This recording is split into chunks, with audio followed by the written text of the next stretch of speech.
welcome to my Bookworm Sanctuary. I'm Bianca, and today I wanted to quickly go through my 2022 favourite reads for each month. So each month I try to allocate a favourite book. Some months it's harder than others to pinpoint a favourite for the month. But yeah, I just thought I'd quickly go through them.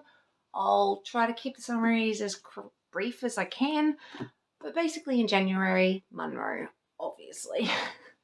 But Munro came out in January of last year after many, many years of waiting, but that's fine. I'm not mad at her. There was issues, there was reasons for it. Munro is obviously about book 18, 19, 20, can't remember, of the Immortals After Dark series. I idolise this series. Munro is one of the McCreeve brothers, or Hodder and Hodder, and basically he's got to go in the past to save his fated mate. He's a Lycae, a werewolf, and she basically hunts people from the law, but she's from the past. And when he goes to rescue her, because reasons, she's about to get married. So complications, but I really love this. Idolize it. And then in February of last year, let me get it. Stone Hexen Drive. Love this one. So this one's about Isadora and Dev, and basically he's a vampire tracker from memory. But he's a vampire, good friend of Reuben's, and Reuben has a thing with Jules, who's Isadora's sister. It's a whole series about the sisters, they're witches, and the guys are different things.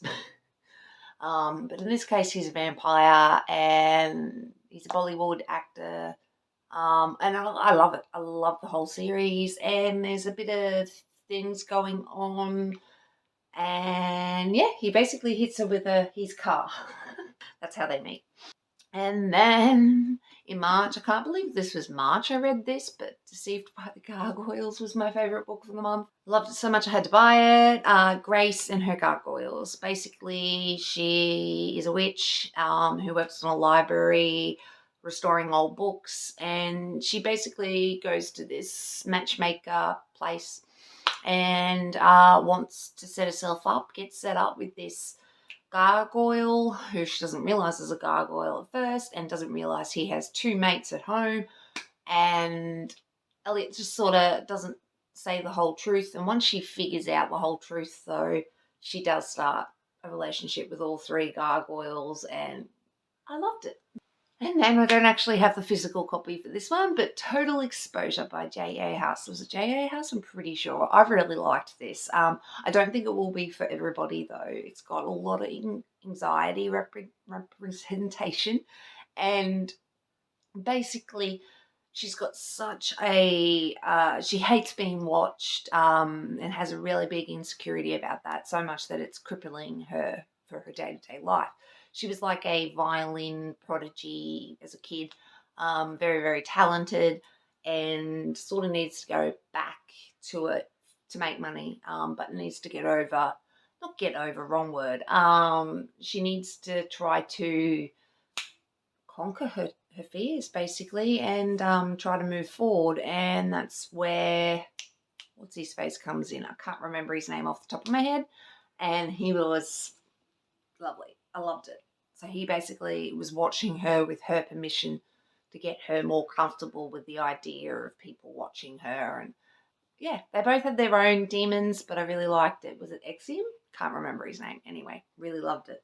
Then I actually don't own this one either. The Half Orc's Maiden Bride by Ruby Dixon. So I really, really loved this. Basically, she's got to marry this half orc, and she's an older woman who doesn't really think she's overly attractive. She's a little too tall. She feels like her nose is a little bit too big. She's a virgin, and her father basically forces her to marry this half orc, which she doesn't realise. And then it's just them trying to... It's a lot of also... There's a fair few moments where they try to get together and then reasons, So that sort of goes around in circles quite a bit. Hey, baby, how you going? But yeah, loved it. Then I wanted to mention... Where is it? Always Practice Safe Hex. I think this is my favourite of the series so far. We'll see how Grim and Barrett goes, but very, very stimmy. But basically, Livy and Gareth have had a little bit of push and pull, and he's a Grimm, which we don't really know overly much about. There's a bit of I guess, a mystery with them, and you learn more about them in this. And basically, they're in this competition together for a job, and they're trying to help the community. Livy has attracted the stares of a dickhead. I can't think of what to call him. But just be aware there is, I guess he's not a stalker, but he's a dickhead. But yeah, douchebag ass. But I absolutely love Gareth and Livy, and I can't wait to find more about Henry and Clara. And yeah, I adore the whole series. The next book is Dragon's Lair, which I don't own. Hopefully, I end up owning it eventually. But Dragon's Lair was by Chantel Fernando, and I loved this series. I ended up reading it or listening to it on audio library. What is it called? Audible. Brain fart. But basically, Audible had them, I think. I'm not sure that they still do, but they had the first 2 or 3 as part of the Plus catalogue. So I downloaded them and then ended up downloading the rest of the series. But basically, with Dragon's Lair, it's a motorcycle club series. And her name is on the tip of my tongue. Faye? I believe it's Faye. Don't hold me to that. She finds out she's pregnant and she runs away, and then he comes and gets her, and then she's thrown into the motorcycle club, basically. I really liked this. I really enjoyed it. There's some issues, there's some trigger warnings to watch, and, you know, drama happens as it does in a motorcycle club. And there's just watch the trigger warnings though, but there's a lot of trauma for a lot of people in this series, but yeah, I loved it. I do own this one. And then Storm Echo. So with Storm Echo, it is the whatever book you can count. But it is the 6th book in the Trinity series. Or Side Changeling Trinity anyway. This series is, again, another series like The Immortals After Dark. I idolize this series. This one is about Ivan. He's a merchant. We've met the merchants before. Silver Silence and a few others. But basically, sorry.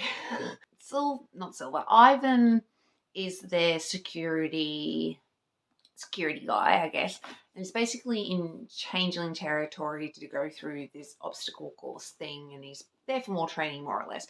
He hurts his leg, and he's in the forest or the bush or whatever, and this mysterious woman just comes out of nowhere and helps him, and he's sort of there's something about her, and they very quickly get close, quite quickly, and then something happens that tears them apart, and then he can't find her.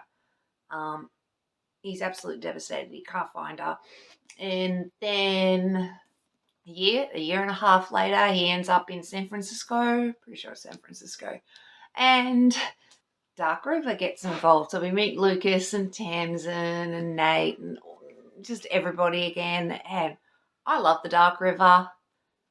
Cats, each their own. I think some people like the Snow Dancers a little bit better. Or even, oh crap, what were they called? Stone Bears? The Water Bears? Stonewater? Maybe it was Stonewater. Can't remember. I think Silver Silence is one of my favourite books. But anyway, the point is, I love this book. Absolutely love it. So yes, Storm Echo was another favourite. Did I mention what month that was? That was August. And then in September, it was actually a reread that was a favourite book for the month. I didn't have a lot of books I really enjoyed that were new reads, so I just allocated a favourite. Baby in the Late Night Howlers. I did read this the year before, or the year before that, who knows. Reverse Harem White Shoes. And basically, Baby thinks she's a beta, but then finds out she's an omega, and she's in a bar. And when her heat or, her perfume sort of starts coming on, which is kind of dangerous for her, and this beta male helps her out, and she's kind of attracted to him and really attracted to the alpha smell that's actually on this beta. And then she ends up in the Omega training center place, and has to learn a bit about herself, and then ends up with the Howlers. And they're a motorcycle club, but she's really attracted to about, I think, half a dozen guys, and I think about 5 alphas and beta. And yeah, it's just, and there's a little bit, side plot going on. It's a lot of hot times. Maybe not very plot driven, but she's fun. Lots of fun. And then in October, yes, that comes after September, Bianca. In October, I don't actually have the, ow, my finger's stuck. So I actually don't have the books in individual bind-ups, but I have them in duos. So I've got the first and second book and the second and third book, but I wanted to mention 4 Psychos. In October, I read all 4 of these books, binged them, absolutely idolized them. But if I've got to pick one, it's got to be the first book. 4 Psychos. She's this entity that basically is really hilarious straight up. And it's reverse harem, and you don't know. She doesn't actually, I'm pretty sure she doesn't have a name for the first couple of books. And she's trying to figure out who she is and all this, and she saves the men, and that's when they can start seeing her. And they're very wary of her because they're going through some stuff at the moment to try to figure out where they come from, who they are, and all that sort of stuff. So there's mystery, there's a lot of action, especially in the second book, in 3 trials. As it sounds, they go through 3 trials. And as the series progressed, you learn more about her, more about them, more about the whole world. I just loved it. Another book I actually don't own yet. I'm hoping to rectify that. But The Tyrant's Alpha... Let's try this. The Tyrant Alpha's Rejected Mate. Try say that 5 times quick. Anyway, I can't even speak anymore, but basically Killian rejects, when she finds out that she goes through a heat and very publicly through everybody and sort of goes, "Oi, you're my mate." And he's like, fuck off. He rejects her quite publicly, and she's heartbroken, which is fair enough. It's him going like, "Oh, huh? Why did she do this to me? Why is she doing this? Like, if she was my mate, I'd know." And it's his gradual realization of what she means to him and him groveling back. And it's just so sweet. I loved it. I absolutely loved it. Then I wanted to mention December's favourite book. So in December, I think I read the first 5 books of the Kate Daniels series. So Magic Strikes, don't hold me to this, but I think it's book 3 or 4. Book 3. This is the book where I started to go, ooh, I really like this series. I enjoyed the first 2. I think it's Magic Burns and Magic Bites, or the other way around. Can't remember. I actually listened to these on Audible, even though I do have the physical book for some of them, or most of the series. I decided to listen to them. It took me a bit to get into the audiobook and narrator for the audios. This is urban fantasy, so it's probably not as... It doesn't have as much hot and sexy times as I generally liked, but her and Karen are very interesting, and I think that this one, they're all starting to blow together, but this one, they start progressing a bit more, and there's a lot of shit. Basically, Kate gets herself in drama every step of the way, but there is a bit of mystery, a little bit of, who is she? Where did she come from? All that sort of stuff. So that's intriguing, and I think the question of who Kate is and all this sort of stuff was very intriguing for me and kept me going. Also, Curran, he was very intriguing from the get-go. I was like, yeah, I like you. Julie was introduced, I think in the last book, and I really love Julie and just everybody. I just love the whole series so far. I've only read up to book 5 though, so we'll see. But yeah, that was basically all my favourite books that I've read for 2022 for each month. Hopefully you had a favourite book for each month as well. But yeah, thanks for watching, guys. Really do appreciate it, and I'll catch you in the next one.